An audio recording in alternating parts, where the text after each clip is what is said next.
اللہ تعالیٰ کا فرمان ہے کہ کل رب زدنی علما، اے میرے محبوب دنیا والوں کو کہہ دو کہ رب میرے علم میں اضافہ فرمائے۔ سبحان۔ آج ہمیں شرف حاصل ہوا ہے، سعادت حاصل ہوئی ہے کہ ہم اور دین سیکھے کے پروگرام میں ہمارے اس علاقے کے انتہائی معزز، قابل عزت، قابل احترام ہستی جو ہے وہ موجود ہیں، اور اس سے ہم جو ہے وہ اسلام سے اور لرننگ سیکھنے کے بارے میں جو ہے وہ چند کوشچن کریں گے۔ قاری صاحب سے میرا پہلا کوشچن سر یہ ہے، what is the importance of learning in اسلام؟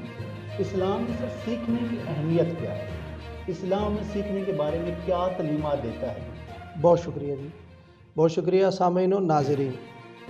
آج ہمارے پروگرام میں محترم پروفیسر صدیق صاحب نے جو کویشچن کیا ہے، اسلام میں دیکھیں پروفیسر صاحب، سیکھنے کا جو سب سے پہلا مرحلہ غار حرا سے چلا ہے نا، وہ بھی اقرا۔ تو اس کے بیک میں جو اقرا کا جو لفظ حضرت جبریل نے حضور نبی رحمت سے آ کے عرض کیا تھا نا، اس کے بیک میں بھی ایک بات ہے۔ وہ کیا ہے کہ جب حضور کی بارگاہ میں حضرت جبریل آئے تھے، وہ عرض کیا تھا اقرا یا رسول اللہ، پڑھیے۔ تو نبی رحمت نے آگے سے ارشاد فرمایا تھا، ما انا بقارئ، میں پڑھنے والا نہیں ہوں، میں پڑھنے والا نہیں ہوں۔ کیا مطلب؟ کہ میں تو پہلے ہی پڑھا ہوا ہوں۔ تو پھر اس بات کی دلیل بھی ہمیں قرآن سے ملتی ہے کہ الرحمن علم القرآن، کہ رحمان وہ ہے جس نے قرآن سکھایا ہے۔ علمہ البیان، کس کو؟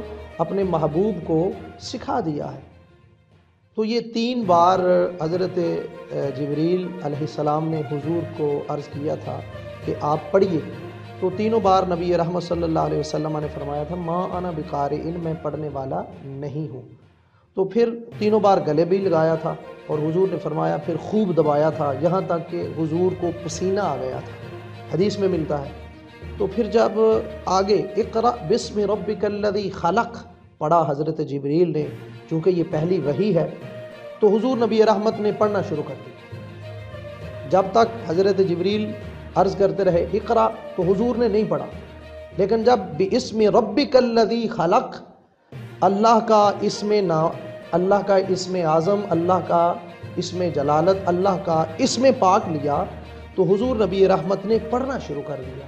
مفسرین کرام نے لکھا ہے کہ اگر جبریل علیہ السلام حضور کو اللہ کا نام نہ سناتے تو حضور نہ پڑھتے، چونکہ نبی رحمت کو پہلے سے ہی اللہ کی معرفت تھی، تو جب اللہ کا نام آیا تو حضور نے پڑھنا شروع کر دیا۔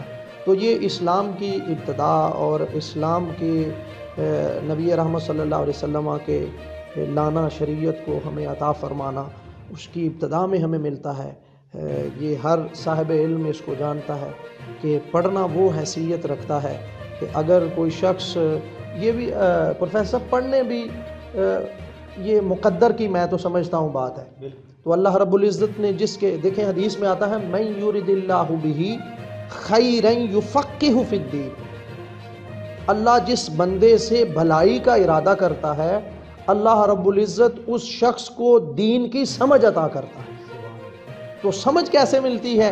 جب بندہ زانو تلمس طے کرتا ہے۔ جب کسی استاد کے سامنے شاگرد جا کے بیٹھتا ہے، وہ کتاب کھولتا ہے، یا استاد اپنے سینے سے اس کو کوئی چیز عطا کرتا ہے، علم کا نور انڈیلتا ہے، تو وہ جب اپنے سینے میں سماتا ہے، گویا وہ سیکھتا ہے، وہ چاہے کتاب سے سیکھے یا سینے سے سیکھے۔ تو آپ کو پتہ ہے کہ پرانے زمانے میں تو پہلے کوئی کتب وغیرہ ہوتی نہیں تھی، علم جو تھا وہ سینہ بسینہ چلا کرتا تھا۔ تو اس دور میں یہی کمزوری آ گئی ہے کہ ہمیں کتاب کی ضرورت ہے، اور کتاب کی اہمیت بھی ہے۔ تو ہم کتاب سے سیکھنے والے بنیں اور کتاب سے پیار کرنے والے بنیں، اور یہ جستجو پروفیسر صاحب ساری عمر رہنی چاہیے۔ کبھی بھی کوئی بھی شخص یہ دعویٰ نہیں کر سکتا کہ میں نے کما حقہ تمام کا تمام علم میں نے اپنے سینے میں سما لیا، کوئی یہ دعویٰ نہیں کر سکتا، کیوں؟ اس لیے کہ نبی رحمت کا ارشاد ہے، فرمایا اطلب العلم من المہد الی اللحد، فرمایا تم ماں کی گود سے لے کر قبر کی دیوار تک، یعنی قبر میں جانے تک سیکھو۔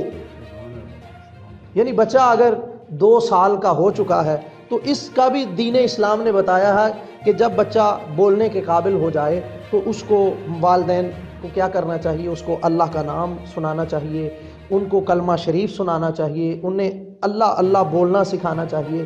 جب وہ 7-8 سال کا ہوتا ہے تو اسے دین اسلام کی جو ضروریات دین ہے، جو ضروری چیزیں ہیں، نماز ہے، نماز کا یاد کروانا، انہیں کلمات طیبات کا یاد کروانا، اسے دیگر جو ضروریات دین ہیں ان کی طرف ان کو راغب کرنا، ان کو کسی مسجد میں مدرسے کی طرف لے کے جانا تاکہ وہ دین سیکھے۔ جب 10 سال کا ہو جائے شریعت کے احکام اس پہ لاگو ہو جاتے ہیں، جب اس سے آگے وہ بالغ ہو جائے اس پر شریعت کے اور احکام لاگو ہو جاتے ہیں، جب وہ جوان ہو گیا ہے شریعت کے اور احکام اس پہ بڑھ گئے ہیں۔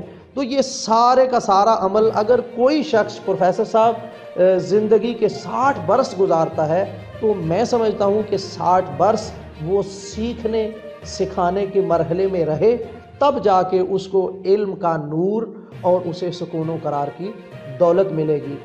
دہر کو سیرت سرکار سکھا دی جائے، دہر کو سیرت سرکار سکھا دی جائے، سنگ باری جو کرے اس کو دعا دی جائے، سنگ باری جو کرے اس کو دعا دی جائے، اور آپ کے حکم سے بڑھ کر نہیں کوئی منشور، اور آپ کے حکم سے بڑھ کر نہیں کوئی منشور، یہ حقیقت بھی زمانے کو سکھا دی جائے۔